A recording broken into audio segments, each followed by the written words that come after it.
mwiriwe neza mwese abari hano, bayobozi b'inzego nkuru z'igihugu cyacu, bashyitsi,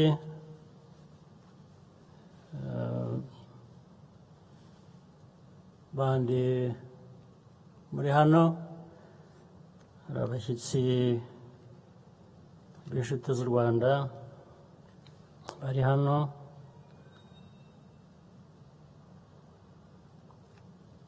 abahagarariye ibihugu bijyanye n'imiryango mpuzamahanga,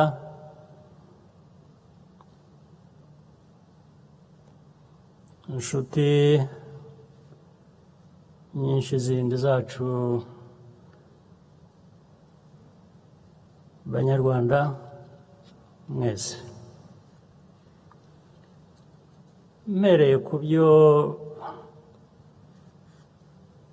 Jean Damascene Bizimana yari amaze kutubwira, biriya ni ubuhamya bw'ukuri,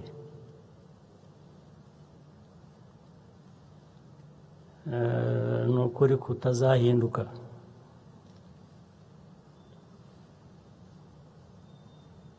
Ariko rero niba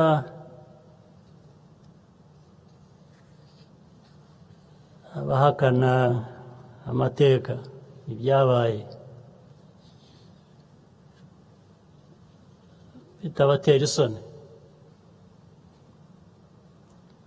jyewe, wowe, twagirira iki ubwoba bwo guhangana nabo?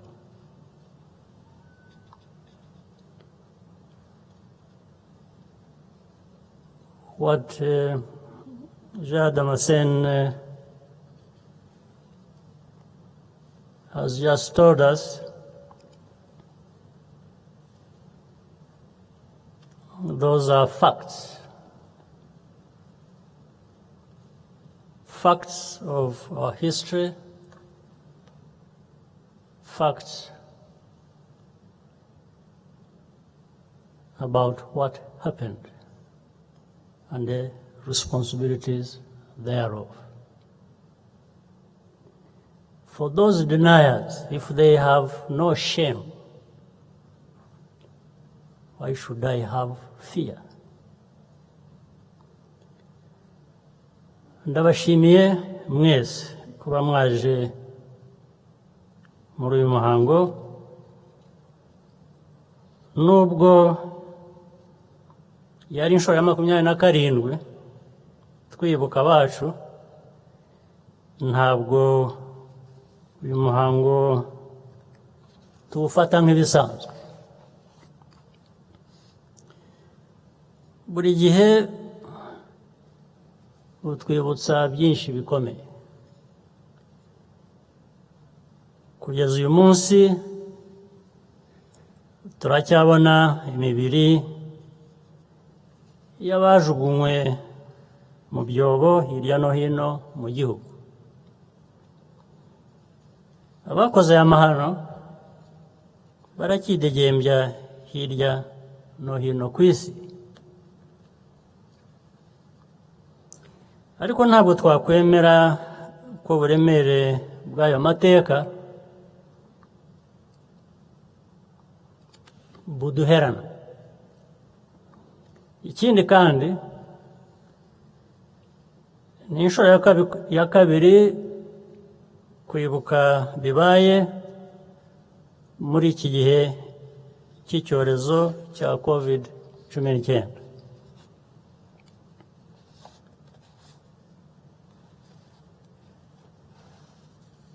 Kuba tudashobora guteranira hamwe nk'uko bisanzwe birongerera agahinda abarokotse Jenoside, kandi ukwihangana kwabo no kudacika intege ari byo biduha imbaraga zo gukomeza kwiyubaka no kubaka igihugu. Turabashimira inkunga yanyu no kwihangana no kwitanga kugira ngo twese tugire ejo hazaza heza. Kongera kubaho nk'igihugu tubikesha abanyarwanda benshi bashatse kubaka u Rwanda rwiza rubabereye, bakanga kuba ibikoresho by'abayobozi babi. Amahirwe yo kubaho mu buzima bwiza bayabonye bayafatishije amaboko yombi. Iyi ni inkingi ikomeye mu bigize imbaraga zacu. Kubera izi mpamvu no mu bihe by'ibibazo bikomeye n'abifuzaga kubarangaza no kubatesha igihe, Abanyarwanda barushijeho gukomeza kunga ubumwe. Nta kindi gihe u Rwanda rwaranzwe n'ubumwe no kureba imbere nk'ubu. Aha ndavuga cyane cyane urubyiruko, ari narwo rugize umubare munini w'abaturage b'igihugu cyacu. Iyi ni nayo mpamvu abashaka kuducamo ibice no kudutesha umurongo bananiwe kandi bazakomeza kunanirwa. Ahasigaye nabasabaga ngo munyemerere mvuge mu rurimi rw'amahanga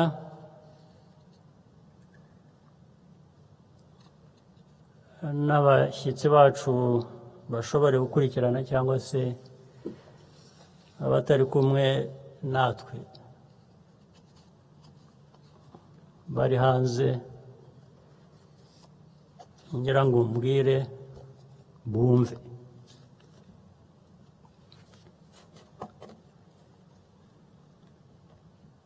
Kwibuka challenges us to reflect on the context of the present moment, as well as the cumulative history that has led us here.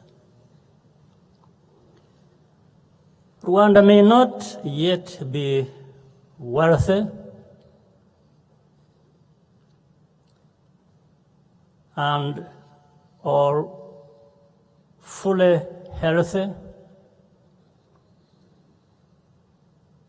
and we have vulnerabilities and limitations like any country. But we also know how to deal with our problems. Rwandans are resilient, and we are full of purpose and hope. The immensity of what has been achieved is almost miraculous. The results are attested to by Rwandans and indeed indisputable. First, there are the tangible signs, things that we can see and feel. New buildings and roads, better hospitals and health centers, water and electricity services where they never existed before, visitors flocking to see Rwanda's unique wildlife and enjoy our hospitality. But the intangible transformations which have taken place in the hearts and minds of our people are even more important. They allow progress to be sustained from generation to generation. Our unity and nationhood, which continues to grow, the trust we have in each other as a people and in our leaders and institutions. Positive mindsets of creativity, accountability, and self-reliance. The satisfaction of seeing Rwanda's story serve as an uplifting symbol of renewal, even, hopefully, beyond our borders. The collective self-assurance comes from the spirit of Agaciro, which inspires everything we do. The Rwandans of today have gained a lot, which means we have something precious to defend. This requires constant vigilance, along with a commitment to introspection and honesty. Decades, even centuries of progress can be wiped away in the blink of an eye. We have seen examples in different societies around the world, no matter how advanced. I know for certain that Rwandans will always be ready to protect what we have built without hesitation or apology. Like every country, Rwanda has the right to use all legitimate and lawful means to counter attacks on our people, no question about it, and the principles of our Constitution. Whenever possible, we bring those who threaten our country's peace and security to justice. The rule of law is not up for debate. In fact, there are several trials underway in our courts involving various armed violent groups.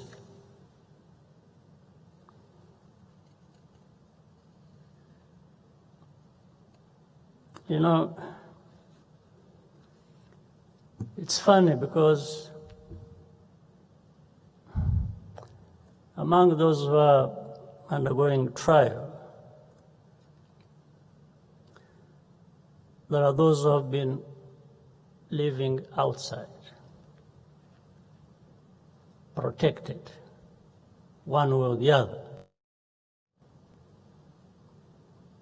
And it is all connected with the story of denial, of distortion, of fabrication, of all kinds of things.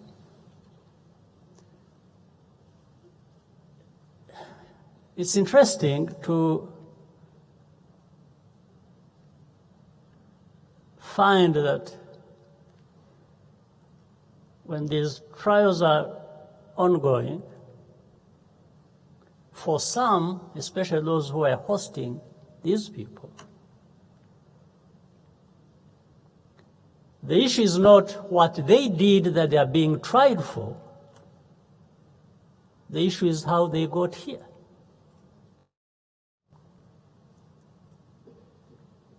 Fine. If they got here the wrong way, we can still talk about that. There's no problem. We can talk about how these people got here. But shouldn't we concentrate also on what is more important? That is why they are being tried in the courts of law. You know, it's not too complicated to understand that, but you can figure out for yourselves why it happens that way. Maybe we'll get to understand more as we go on. Rwandans believe that our country cannot afford to allow such dangerous games against our people to be played on our territory ever again. When the line into violence is crossed, there is also a remedy for that.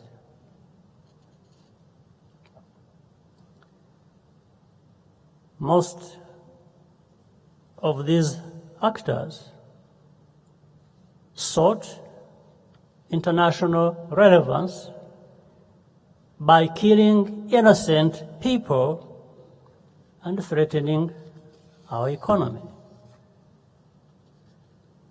Unfortunately, this strategy of attention-seeking has sometimes worked for them.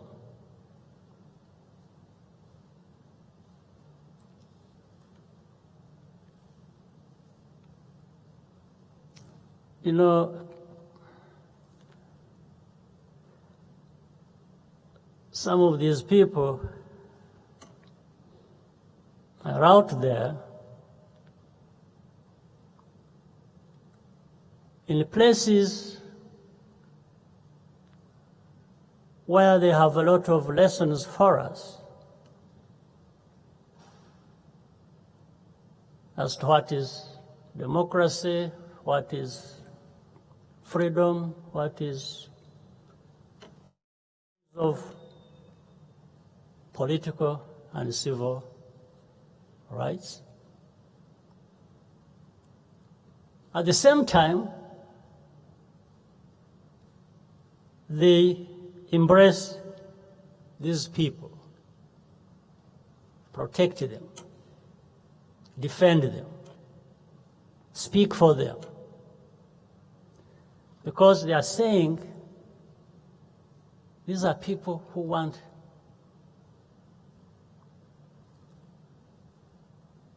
to civilize Rwanda and bring it closer to that level where we are not. Now, many times we have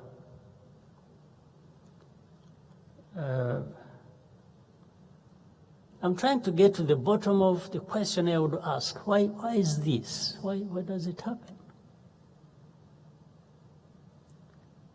Maybe we'll come to it later, but I just want to tell you a few things. There are a couple of cases where we told their hosts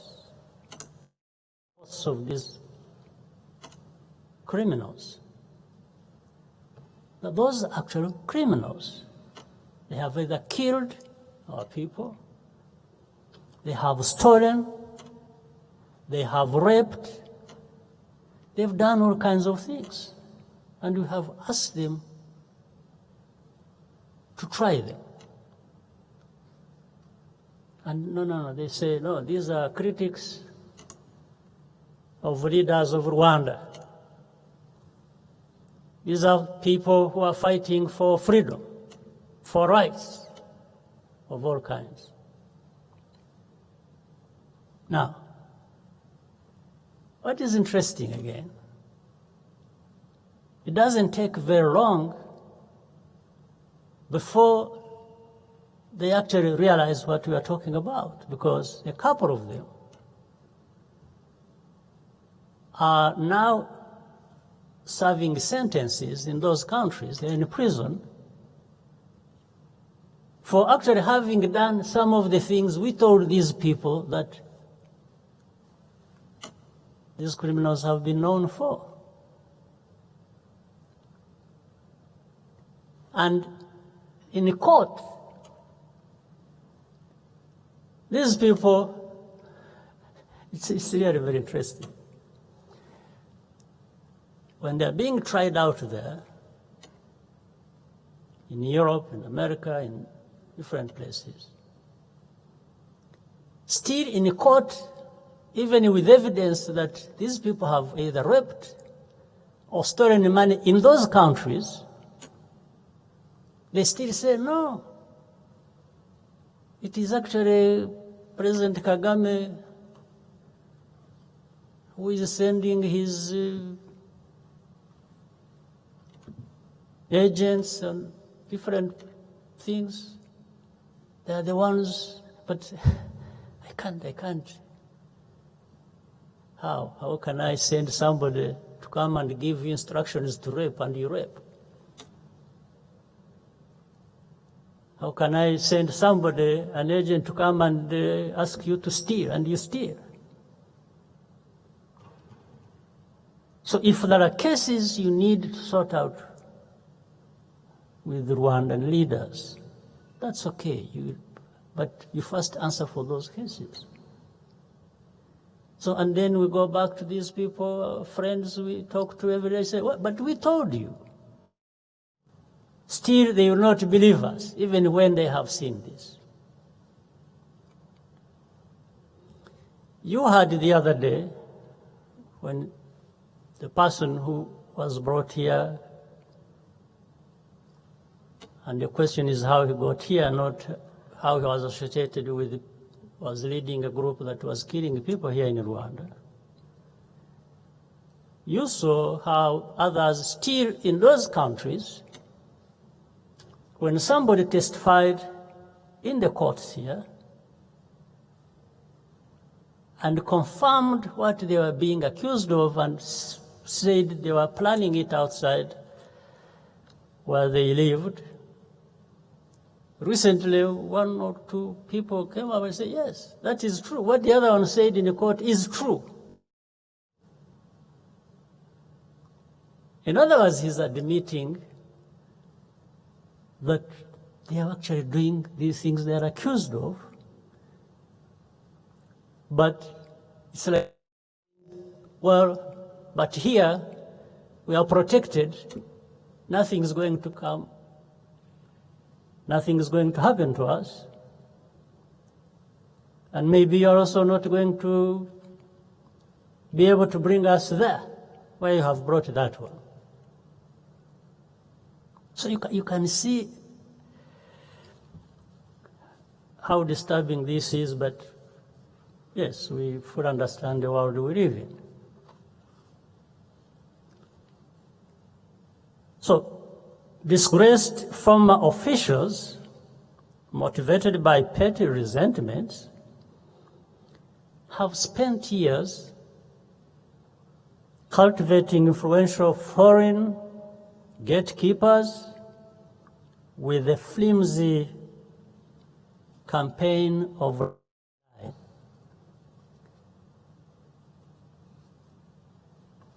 my friends. You can tell any lie about me. You are free to do so. You can pile up tons of lies.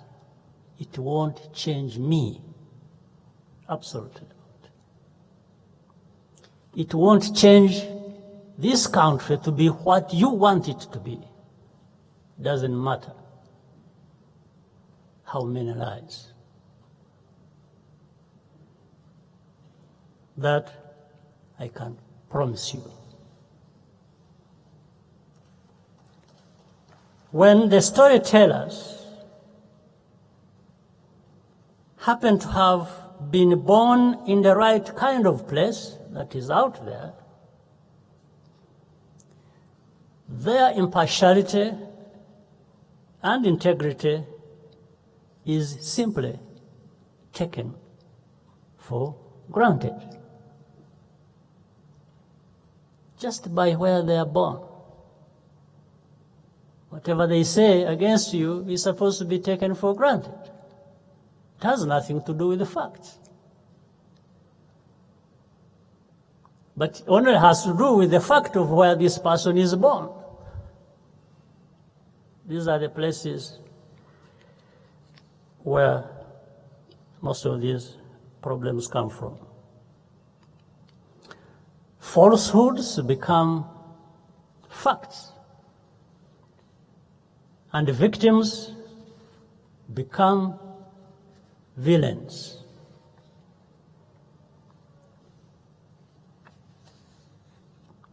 Acts of terrorism are portrayed as principled expressions of opposition and dissent, while Rwanda's response is singled out for criticism. Let me tell you this. We will be happy to be criticized for doing what we have to do and believe that we have to do against these acts against us.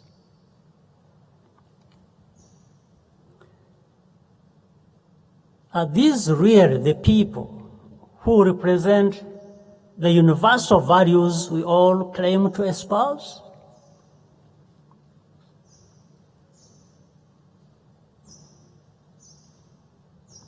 It is outright wrong.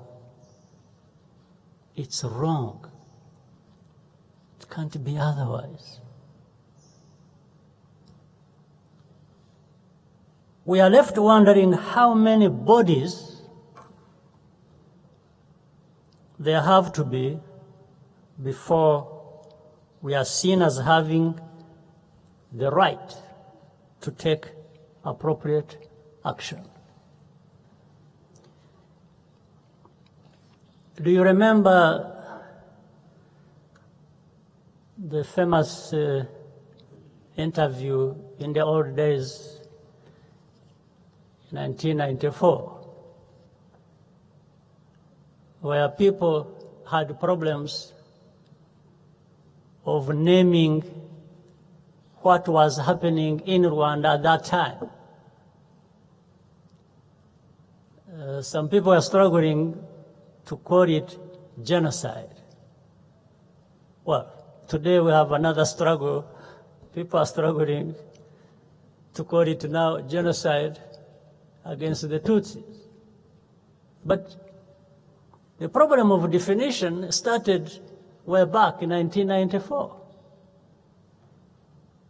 Or just simply naming it what it was. And somebody, I think a journalist asked somebody and said, because they were saying, do you now call it genocide? The other one said no. said it is acts of genocide. Then the journalist asked, how many acts of genocide does it take to call it genocide? Do you remember that story or that interview? So it is surprising that we still have the same discussion 27 years later. It's amazing.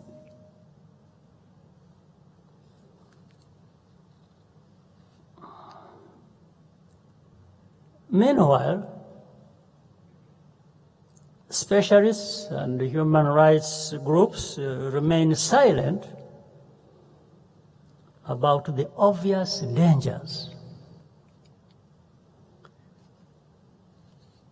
Reluctant to say anything that might be seen to vindicate the Rwandan government. The cynicism and hypocrisy reflected in such bigoted narratives is breathtaking.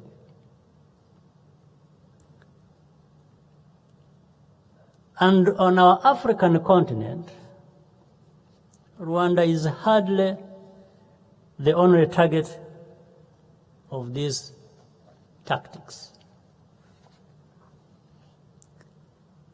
It is something we do not deserve and will not accept. Recently, a commission of historians appointed by the French government released a detailed report after reading official archives that had remained secret. The report shows that President Mitterrand and his closest advisors knew that a genocide against the Tutsi was being planned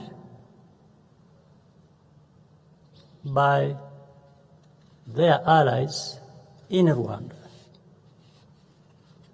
That's what Dr. Bizimana said. Despite that knowledge, the president decided to continue supporting them because he believed this was necessary for France's geopolitical position. So Rwandans' lives were just pawns in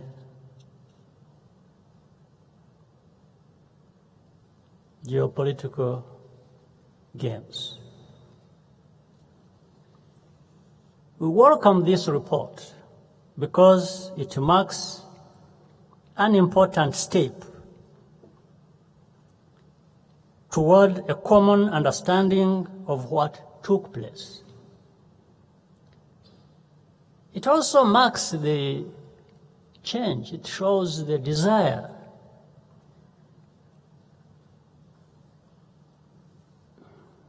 even for leaders in France to move forward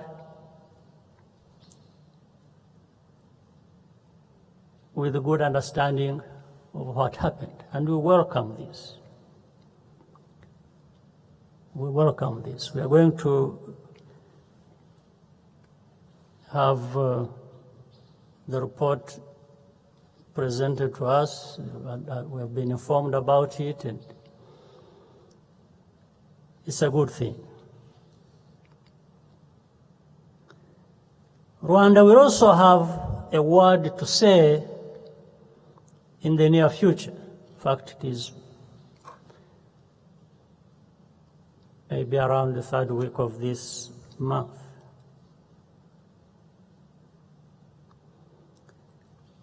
The findings we have in our hands,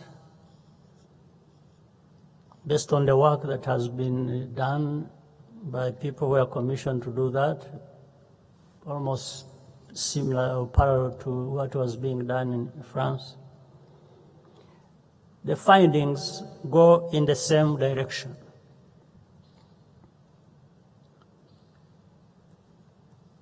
The important thing is to continue working together to document the truth. This is the truth. The decades-long effort by certain French officials to cover up their responsibilities has caused significant damage.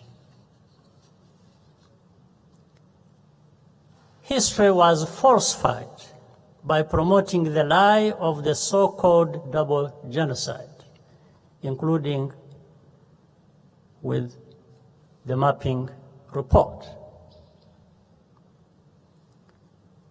Fraudulent court cases were launched in Europe against our officers and officials. Genocide suspects were granted safe haven, and Rwanda extradition requests refused.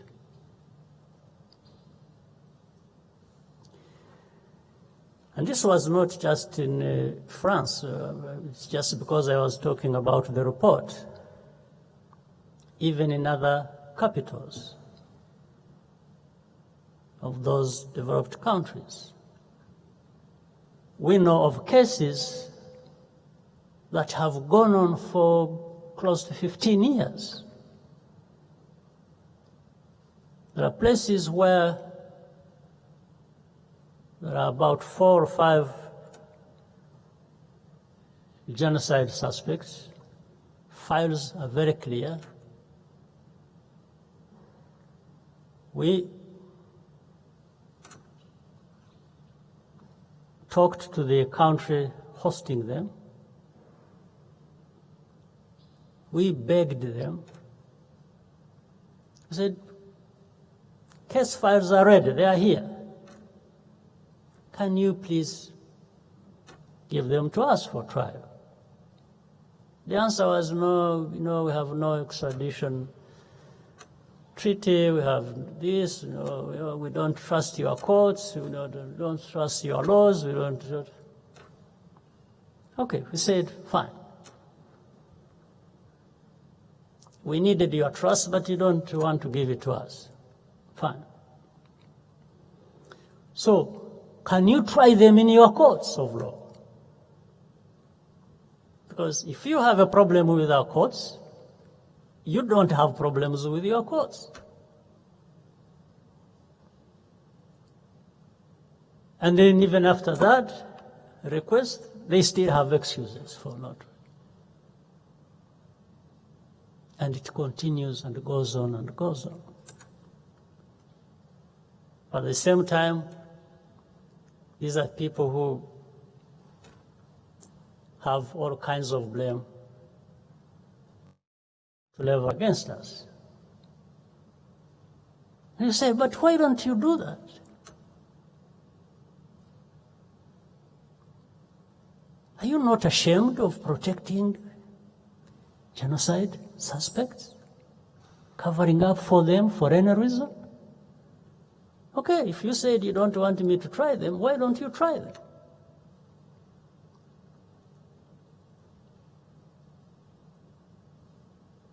It's the same people who question the use of genocide against Tutsis. And by the way, that, I think, genocide, which was, we are not the ones who invented it. This word was coined by some other people long ago. long before our own tragic situation. But somebody says, you know, we don't want to accept that this is a genocide against the Tutsis because peacekeepers died, foreigners died, Hutus died, everybody died who was killed. I mean, so look, even if you thought those were your facts, the facts, how does this stop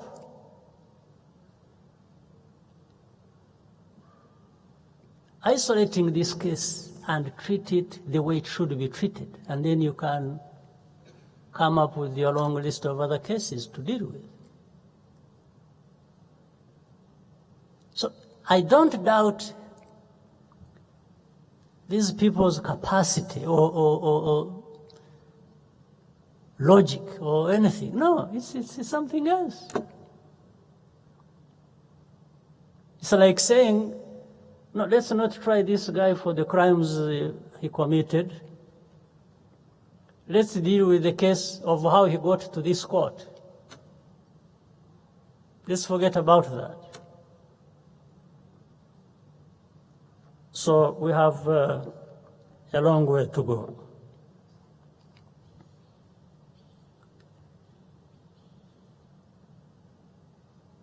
So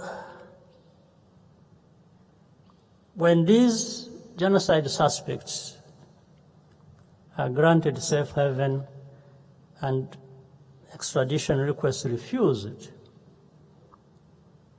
it has a direct consequence. And we have seen a massive increase in genocide denial and revisionism, which will take years to reverse. Well-known publishers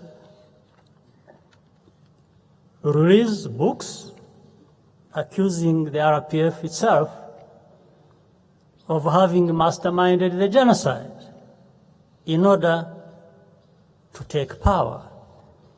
This is what I think Dr. Bizimana earlier on referred to as well.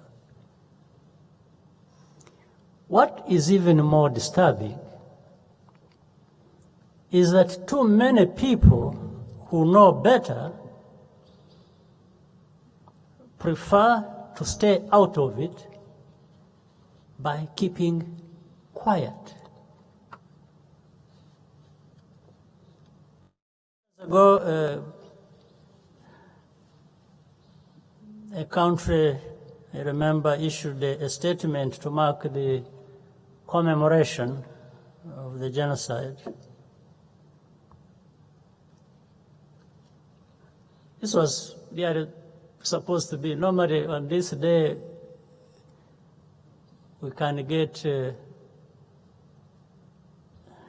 statement of solidarity or not. If you don't send us a statement of solidarity, we won't complain. Really, we don't complain. But a country issued and sent us a statement of solidarity, supposedly, but they said, well, you know, we are with you, genocide, so on and so forth. Then it started, there were more chapters about human rights violations, about governance, about, in the same solidarity message. So I took time and wrote back and just placed one request, simple request. I said, you know, this day, 7th of April, is a commemoration day.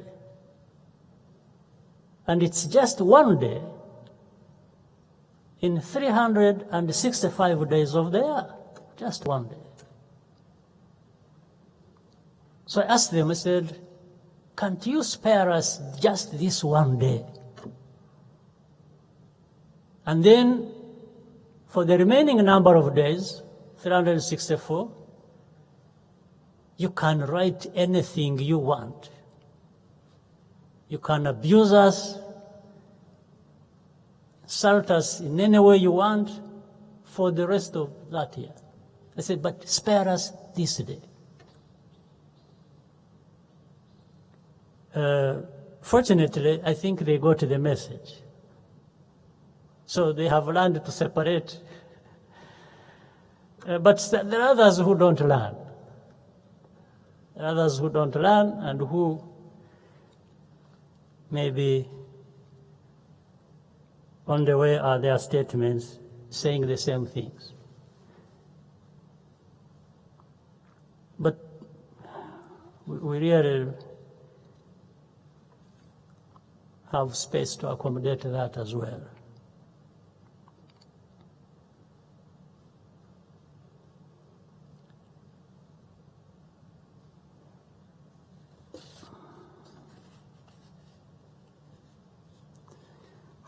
And surely,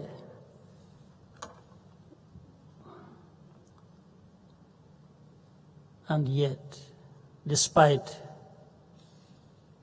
a unanimous resolution by the United Nations General Assembly, there are still one or two countries which stubbornly refuse to use the phrase genocide against the Tutsi. In the whole of the General Assembly, they have that understanding and agreement except one or two.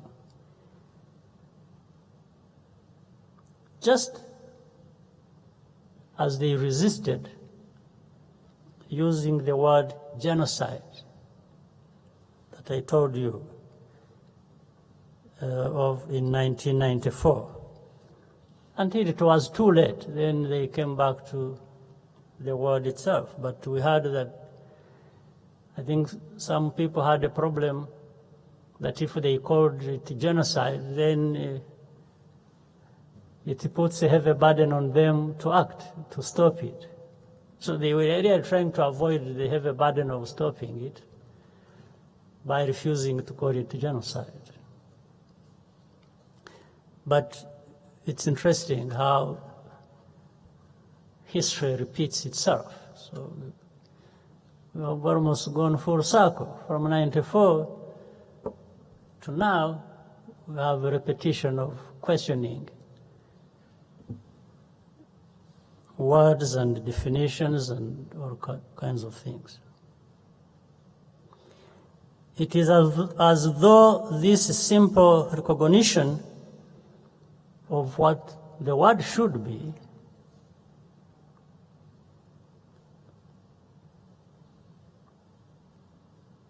would be a reward bestowed on Rwandans in exchange for good behavior, in their view. In their view, you behave the way they want you to behave, and then they'll give you a gift, a reward of recognizing what it is. What a shame.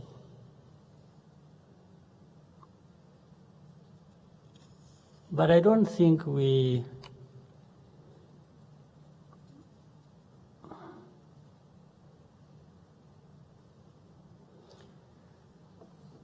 cannot respond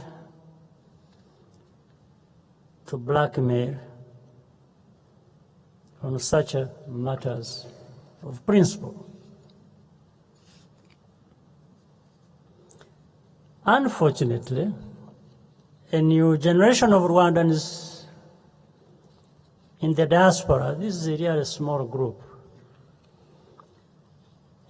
who have no personal responsibility for what happened in 1994, draw on these accounts to repackage genocide ideology as a critique of governance and human rights.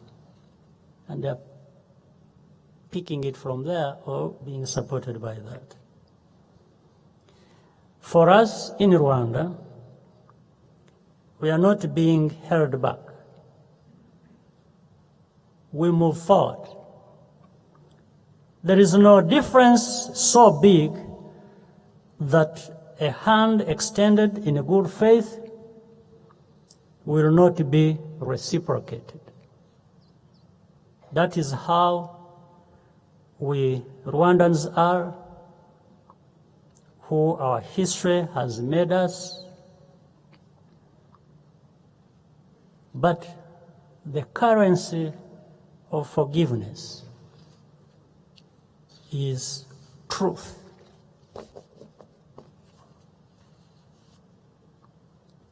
We cannot get tired of talking about the realities we have lived. On this most solemn of days, I wish to close by thanking Rwandans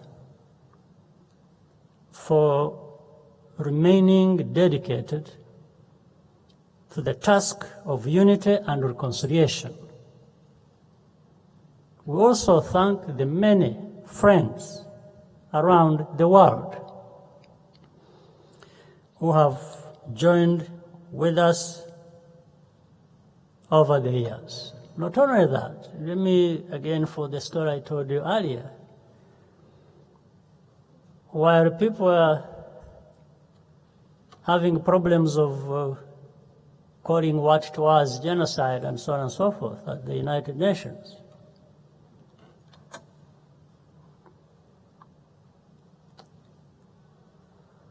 among those having problems at the time, even being the Secretary General of the day of the United Nations. You know, some amazing countries and their representatives stood up and stood out and said no. And said, this is what it is. And one of them is an African country that we shall always be proud of, a good friend of ours. One of them, represented by a man I remember called Gambari of Nigeria. Nigeria stood out and said no. Said there's a problem there and we must call it what it is. And Professor Gambari was there, and Nigeria was, no, we shall always be proud of Nigeria. And then there was Czech Republic, there was New Zealand. These countries you do not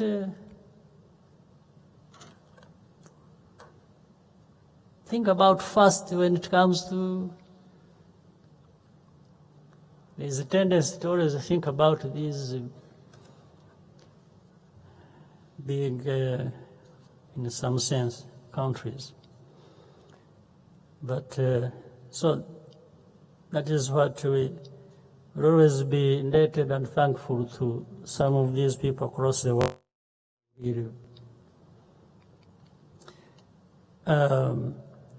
Let me end by telling you something I remembered, and I end from that.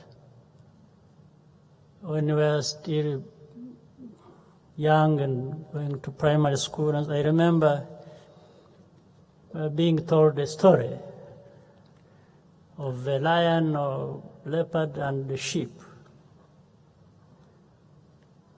They told us there was a stream of water, like a river. The lion was upstream, was drinking water. And then downstream there was a sheep drinking water as well. So when the lion recognized there was a sheep nearby, and the Lord said, looked for a quick excuse to go at the sheep and have it for its meal. But they first had a conversation. So the lion called out sheep and said, hey, you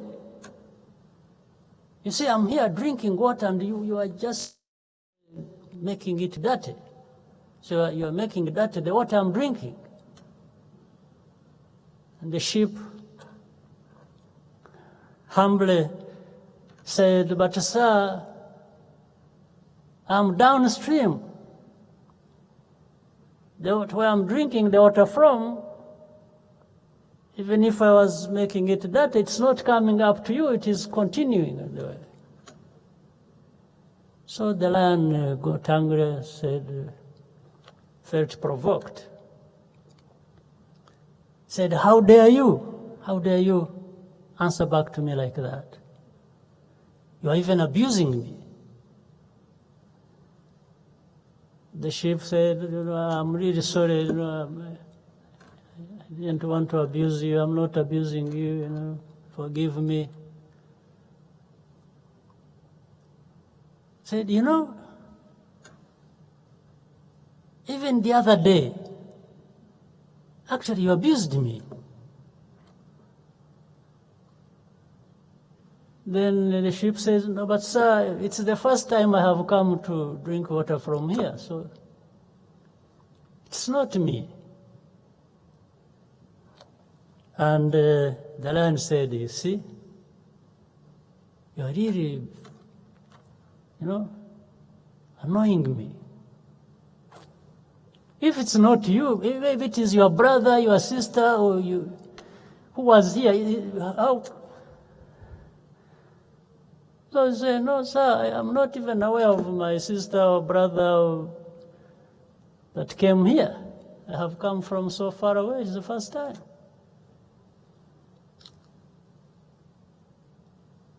So the lion, of course, went for the sheep. I'm telling you this story because sometimes we are treated like this story suggests. There's somebody up there saying, hey, you're even abusing me, even when you have not talked to them. As if it is not you, it is your brother, it is your mother, it's your sister, it's your what? I said, no, sir, but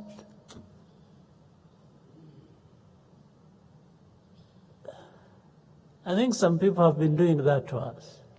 But let me tell you,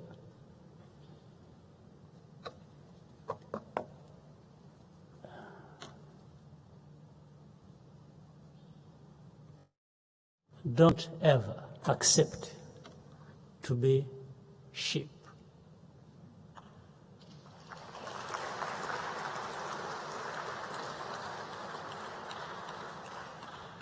I don't even aspire or want to be this kind of lion.